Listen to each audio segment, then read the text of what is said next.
welcome to another informative and insightful episode of AAU Talks, the voice of higher education in Africa. And I'm always glad to have you watch me because, I bring you stuff that informs you to transform you and make you a leading icon in this 21st century and used to inspire others to be the best. And you know, the month of April cannot be complete if you will not get your financial episode or bits from AAU Talks. It means that we didn't really happen. It didn't happen this month, and it has to come. We have to bring you that financial package that you get every year in April, kind courtesy to the Center for Financial Literacy Education, and also the Financial Awareness FA Association, the University of Ghana, and many more. And today, it's no different. We'll bring you another wonderful episode that is going to help you plan your finances as usual each and every year. And today, this time, we're looking at savings and investment. Planning your finances around your savings and investment. And as usual, I have with me the money man. You know, I used to be a money man, and now I have the money man in the house. So you know who these money men are. And not really because they have money, they throw money alright though, but they have the knowledge and insight to share between how to manage your money and live a comfortable life for the future. So don't go anywhere. Stay with me, be right back. I'll let you know who they are. And then as usual, zoom to discussions. Be right back.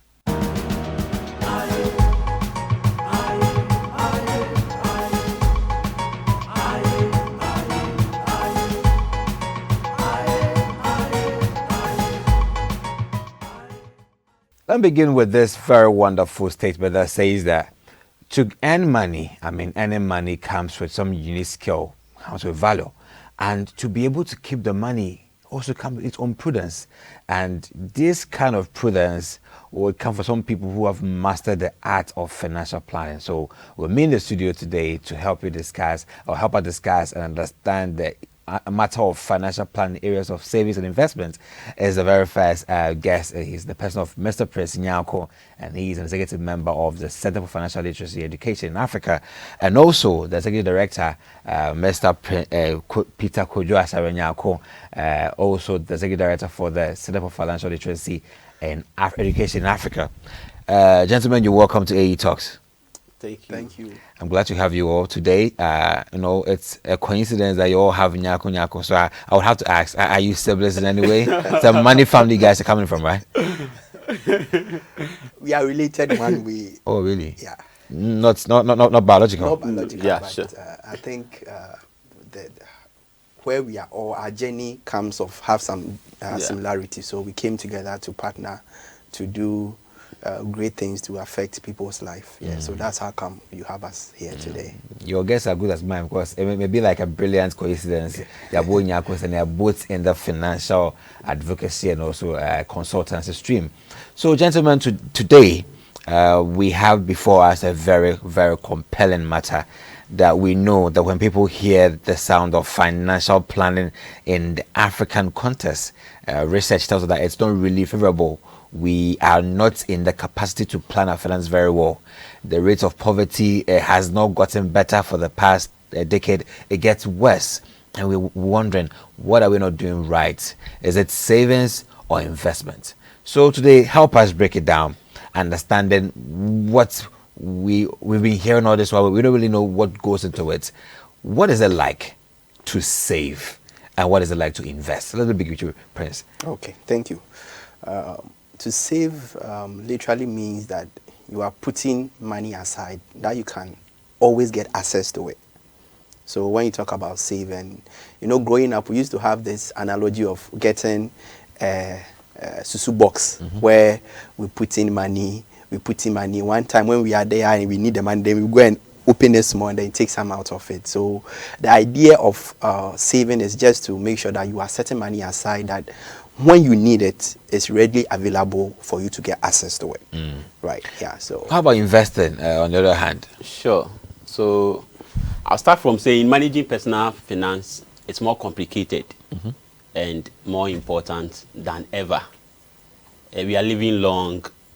We are taking on a lot of expenses that it is important for us to invest our money. So investing is basically putting your money to work so that you can achieve your long-term financial goals. if you want to retire independently, Yeah. you need to invest towards that. Okay. So investment has to do with your long-term, achieving your long-term financial goals. You know, let me represent the vast majority of people out there who, in quotes, at the moment are unemployed. Yeah. They have no anticipated or expected stream of income to even plan of saving something. Yeah. So that boils down to the issue. Who can save? The one who's working or the one who's not working? Tell us something, Chris. Okay. All right. So for that question, I would say everybody can save. Everybody can save. Everybody can Even save. if I'm not working. I'll come to that. Right. So everybody can save, right? It all boils down to the individual, right? Good. So I would say that for those working, there is some aspect of our life that is out there doing something to be paid at the end of the month. So at the end of the month, it's important that when this money comes into our account, we make the deliberate effort that we are setting some aside, saving, and then thinking of also investing some of them, right? For the person who is not getting or having any job to do, I would say the main focus for that person is to make sure that the person is trying to do something to generate something. Because if you are not generating financial resources, it will be very difficult for you to save. Yeah. Right. So first of all, the focus should be on the person getting the work to do. Then the person can now, when the money start coming, then the person can now plan for saving and investing. But for those who are already working, that this week is payday, so people are going to be paid. It means that they need to make a deliberate, conscious effort that I'll set this aside to build towards my financial goal. Yeah, basically that I would say. Then we would have to also look on the other hand that if one has to necessarily work to expect some income, and out of that income save something, then I can predict that you can't invest if you're not working virtually. Sure. So what is the art of looking here? Who is in the capacity to invest with what? Okay, I will also emphasize on Prince's initial comment. Everybody can invest. But first of all, you need to save some money before you can invest that money. You cannot save if you don't have money saved. So I would say for you to invest, first of all, you need to know your goals. What are you investing towards? If you want to retire, that means you will invest because you want to retire rich, or you want to get to a level where you'll be financially free. Yeah. If you want to invest towards your child education, that's the reason why you want to invest. Yeah. So you cannot invest without having a financial goal, without having a why you want to invest. So first of all, we need to focus on the why. Once you have the why, you can then invest. You know, I was just thinking through and trying to represent the views of the masses. So allow me if I play the devil's advocate here, because I'm trying to get things clearer for you, right? Now, number one is, just yesterday, what I categorized as a want today became a need. Sure. And financially, we work towards our needs and not our wants. Yeah. Today, you bear with me that many wants are becoming needs today. Yeah. Which means that no matter how much you may earn, you may end up literally spending everything on your needs. And these are needs, not wants. They're not lavish, they are needs. So eventually, savings as a portion of consideration becomes bleak. Yeah. What is the problem here? How are we diagnosing this? Okay. All right. So it's quite right what you are saying. I mean, some wants that we thought about some years are now needs, right? Good. And for me, I'll first look at the definition for both two words. So you look at the need, and then you are looking at a want. Now, a need is something that you cannot do without. So as humans, we definitely need a place to place our head at the end of the day. It is a particular thing that you cannot do away with it, right? And a want is something that as individual we want to always satisfy. Yeah. So that that comes with some kind of pleasure that we derive when that thing is accomplished, right? Good. So for me, it's very important that you as an individual, you look within yourself and get to know that what are my wants and what are my needs. Because first of all, I'll say this, financial literacy is about you being aware of yourself. So if you don't have that awareness, you cannot start saving or investing. So first of all, you need to draw a thin line between your needs and your wants. Because for the needs, you cannot do without them. But then for the want, you can sacrifice and make some form of adjustment, that is your lifestyle adjustment, that you can accommodate those wants. That will bring you some extra money that you can save. But then if you have not been able to make that clear distinction between your needs and your wants, definitely you can never invest. And it's very important that budgeting helps us to do this kind of thing. So when you do budgeting, you are able to budget your income. You are able to know that, okay, this is something I need, this is something I want. Let me focus on my need and make some adjustments to my want for me to get some extra money that I can save. You know, he mentioned extra money. That's where I want to channel efforts to. That it can be practical, very pragmatic. Like you are earning an amount of money which is not able to even satisfy your pressing needs. No talk of saving, because we're not saving. We put money somewhere, we take it back. Sure. That very same week. So we're not saving. It's a travesty of the whole thought. But we're saying that we want to save, but what we are earning is not even satisfying our present needs. What do you suggest that we do? Okay, thank you very much. In this case, you have two choices. It's either you spend less than you are making, or you make more than you are spending. So you have to adjust your lifestyle. If you have to cut down on your expenses to be able to save and invest, you have to discipline yourself and do that. If you cannot cut down on your expenses, and you think once you cut down on your expenses, you are going to put yourself in an uncomfortable situation, then you need to find ways of making more than you are spending, increasing your income. So this is where multiple streams of income needs to come in. So you have to look for other ways you can generate income. You don't depend on one source of income. The problem is most people only have themselves as an asset. So once they fall sick and they are not going to work, their income ceases. Once they are laid out of job, their income ceases. But you should invest in income generating assets.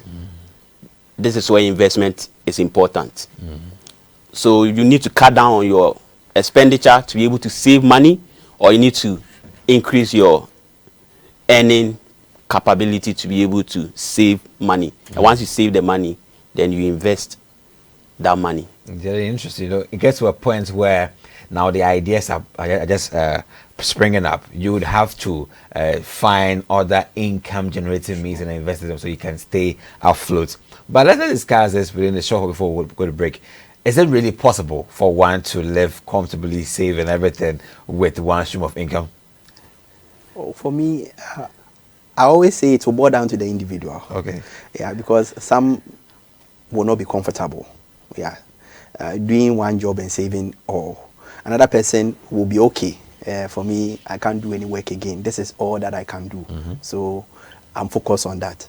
But another person is looking at, I want the money that I use for investing and saving to come from somewhere else.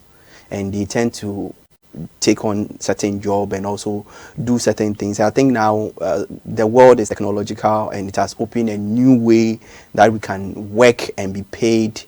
We talk about graphic designing, content writing and all that. They are all gigs that one can even cryptocurrency. Cryptocurrency, yes. So other people have that thought that I will want my investments and savings to come from a different source of income as I focus on my main source of income.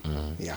So stay with us. We'll be right back as we discuss some other investment planning strategies that you can also adopt to stay afloat and comfortable. We'll be right back.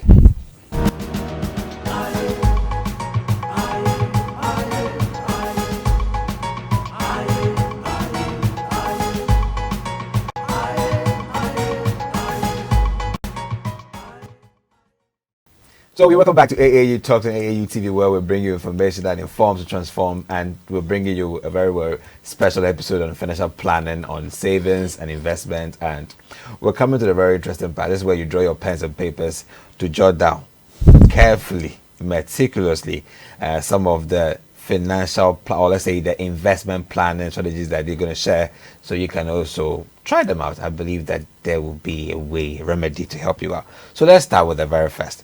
So now the problems are piling up. Poverty is just inevitable. We see it, we get depressed. The working class is doing their best. And then the very best they can earn. Taxes take away a chunk. Your needs are not reducing. Yet Peter is saying that we should discipline ourselves, submit ourselves to a very slightly impoverished lifestyle so that you can save something. Yeah. I disagree with him though. Well, anyway, I have to succumb to the idea because I also need some solutions. So let's help people to understand some of the investment planning strategies that they can adopt. So let's start with you, Prince. What are some of the strategies we can adopt now that can help us stay afloat and a balanced life, save some, invest some, and then earn some? Okay, good. So to start with, I would say that before even one will first of all think about saving or investing, right? The thing that comes to mind first is that the person needs to do something that will generate an income. So there should be an income in the play here, right? So when this income comes, then the person now think of their financial goals. Because we all different people, we all have different financial aspirations. Yours will be different from mine. So far as there is income, you look at your financial goal and you trying to put time to those financial goals. So if your financial goal is you want to maybe marry in this period of time, you look at the years and that will inform you on the kind of investment that you need to do to make sure that you are getting that amount of money within that specified period of year. Now, when you are earning this money, that is where you can now think of other investment opportunities. So when we talk about investing, a lot of people's mind is always on investment companies, banks and all bonds that. And treasuries. Bonds and treasuries. But there are other investment platform that goes beyond that. So even that's where people even try to consider life insurance. Because it's also an investment planning tool for families out there, right? So first of all, there should be an income at work, and the person should determine their financial goal, and that will inform them on what to do and what to invest in. Yeah. Peter, share with us some strategies that we can also adopt. Great. I think I will start from where Prince ended. You need to define your goal, define your financial goal. So someone's financial goal can be, I want to earn 50,000 Ghana cedis in a year. In a year. So someone's financial goal can be, I want to get married in 2022. You always smile when you say marriage. Are you doing that? Because I'm having a conversation with Mr. Trinako, so I need to talk about marriage. You think I'm the one who's going to No way. No. You continue. So if your financial goal is to do your masters in 2022, you need to define it. Yeah. So after defining your goal, then you analyze your financial situation. Yeah. How much will I need to accomplish the goal? Okay. So if it's marriage, how much do you need to get married? If it's about education, how much do you need to do your masters? If it's about making 50,000 Ghana cedis in a year, what do you need to do? What income streams do you need to achieve that 50,000 in a year? Yeah. Then after analyzing your situation, Then you need to develop strategies. Okay. I will take a day job, but I also have a side businesses to be able to achieve my 50,000 Ghana cedis in a year. Okay. I'll work with AAU TV, but I have other investment that is going on the side that can help me achieve my 50,000. Then after developing your strategies, you need to implement those strategies. Yeah. This is where you take action. Most people spend too much time in their heads than taking action. So they have all the fantastic ideas how they can achieve financial independence, but they don't take action. But that's been a disease in the African continent. We always we dream bigger than we implement. So I believe in action. Okay. So you need to take action to realize all the strategies that you have developed. Then after that, you can track and monitor your progress. Am I really achieving my goals? So these are some strategies I think everyone can use to achieve their financial independence. You know, earlier Prince was telling us about a life policy, for example. This can also be a long-term financial instrument that somebody can pursue and invest in. I will be glad that you can share more intermittently when you're speaking. But let's look at some of the principles that, as an individual, you have to adhere to. That would perhaps, let's say, tame your lifestyle and succumb you to hitting your goals. What are some of these essential principles that we shouldn't underestimate when we're trying to hit these targets? Okay, so first of all, one key principle that I'll talk about is paying yourself first. Yeah. So you've worked so tiredly within the month and you've been paid. I mean, if you are able to religiously pay your tithe, you as an individual, you should also be able to pay yourself. And paying yourself, I'm not saying pay yourself and go and spend that money. I'm saying pay yourself as in you setting some money aside to invest. Yeah. You know, let me just, I'm not being sarcastic here, but some people, after paying their tithes, they regret, you can regret paying your tithes. Like, this more money, if I pay my tithes, how much do I pay myself? How much do I save? That is where the problem is. But anyway, it is very important that we pay our tithes because it's something we believe in, that if you pay your tithes, God will bless you. So you can proceed there. All right, yeah.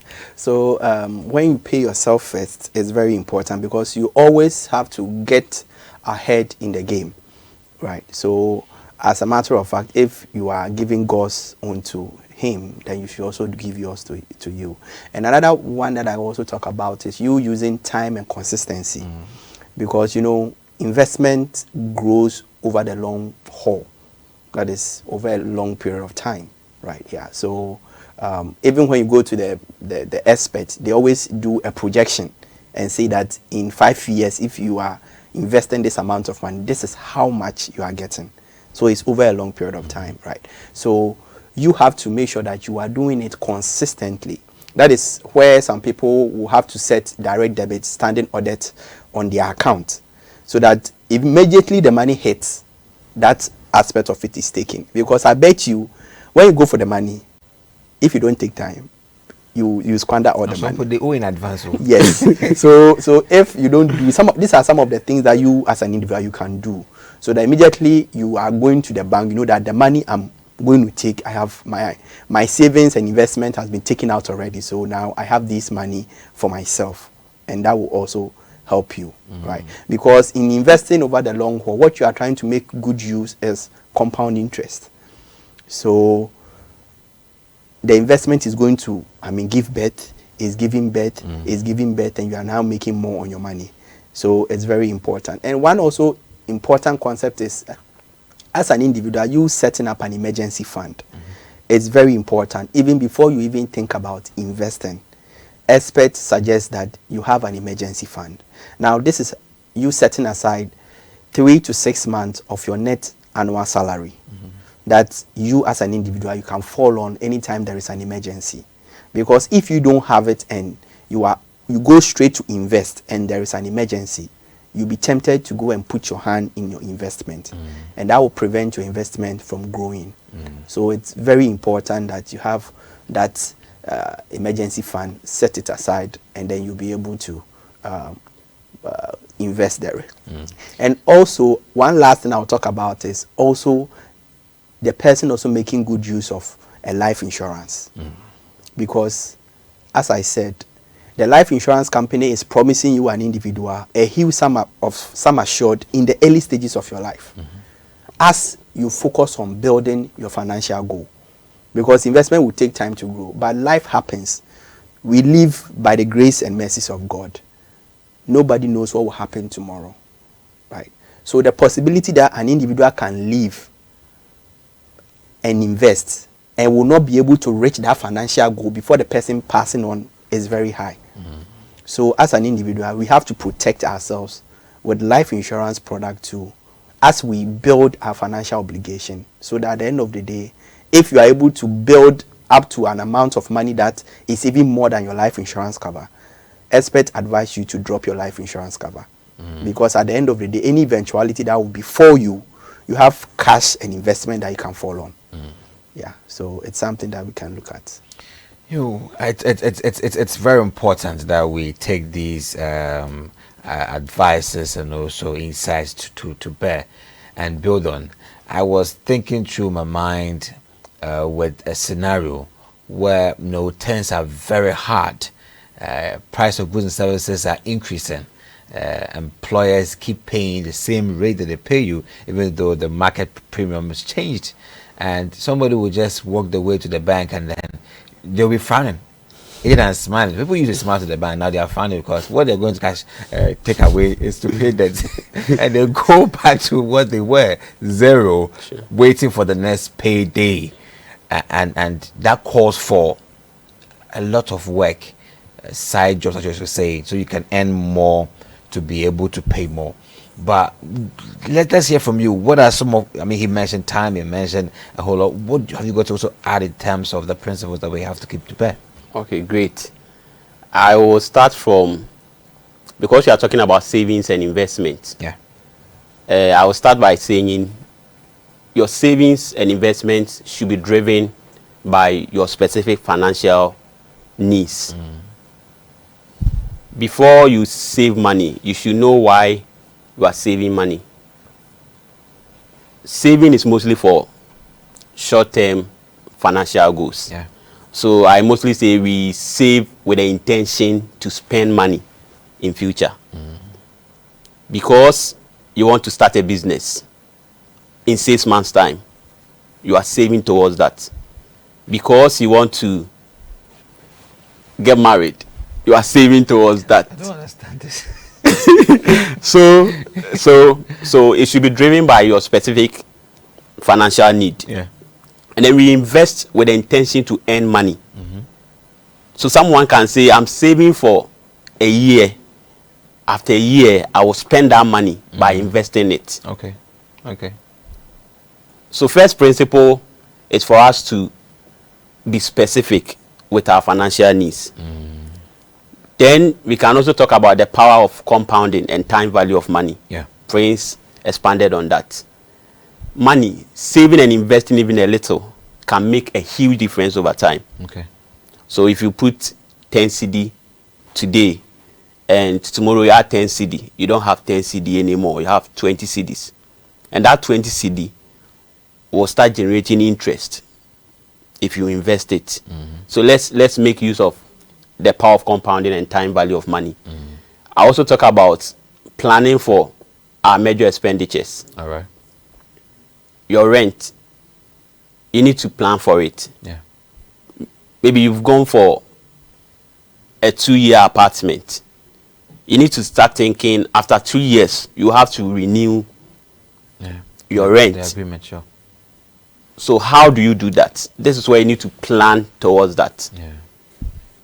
You want to buy a car. You can't just put your hand in your bank account and take about 50,000 Ghana cedis to purchase a car. There should be some planning. Sure.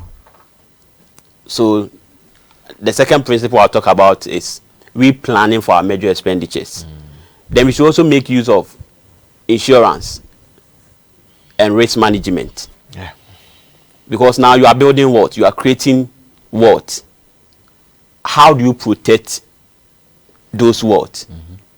If something happens to your car, how do you get a new car? Yeah. If something happens to your apartment, how do you get a new one? This is where insurance and risk management companies comes in to protect your wealth. Your loved ones, if something happens to you, what will take care of them? This is where life insurance comes in to cover that. And then another principle is learning about taxes. We know we cannot avoid taxes. So we need to learn about it. There are ways you can minimize your tax liabilities. But if you don't know about it, you cannot utilize it. We had a webinar with Deloitte Ghana, and they shared a lot of information. Even myself, I was like, wow, we have all this tax relief in the system, and people are not taking advantage of it. Tax relief for fresh graduates, young entrepreneurs, business owners. So we should learn about these principles and practice them in our daily life. And I also talk about planning for your estate and gifting. Gifting, donating to your church. You have to plan it. So the Bible is saying we should give 10% of our income. Yeah. After the 10%, there are other donations that goes on in the church. True. You have to be intentional about it. Okay. So these are some basic principles as an individual we can use to be able to save more and invest towards the future.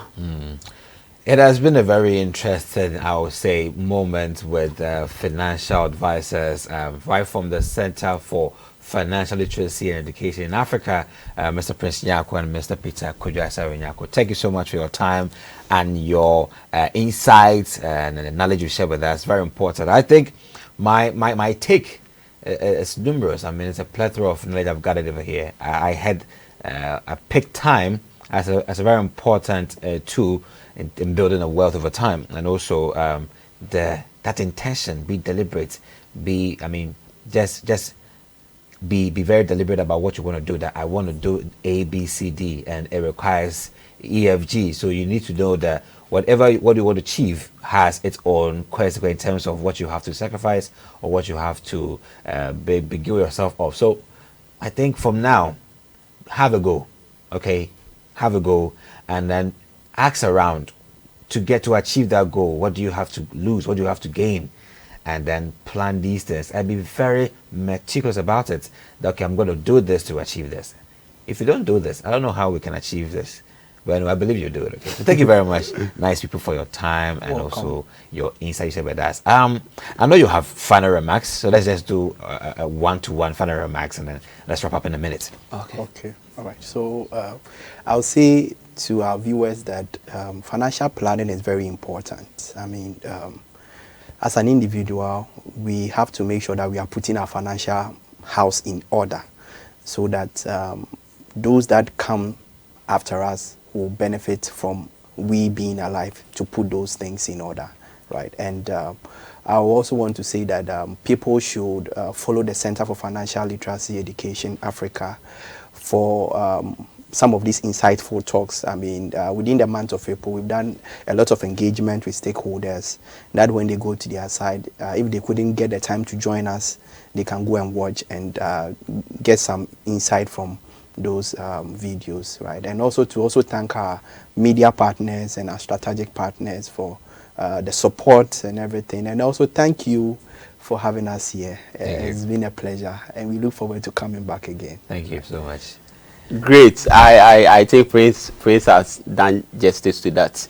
But what I'll say to our viewers is financial planning is very essential. And we live in an economic planet, so money should be a conversation. We should engage others on how they can plan their financial affairs. So I want our viewers to be agents of change. In your house, in your church, in your workplace, talk to someone about the essential principles to personal finance. And I believe once we share this information and create awareness, we'll be able to eradicate poverty from the continent of Africa. Great. Yeah. So, nice person out there too. We're coming your way next time with another insightful and informative episode of AAU Talks. It's been a very wonderful time with you on AAU Talks, discussing financial planning on savings and investments. And we want to say thank you so much for your time. Be safe. My name is Ajimocho Dako. Have a nice day and bye.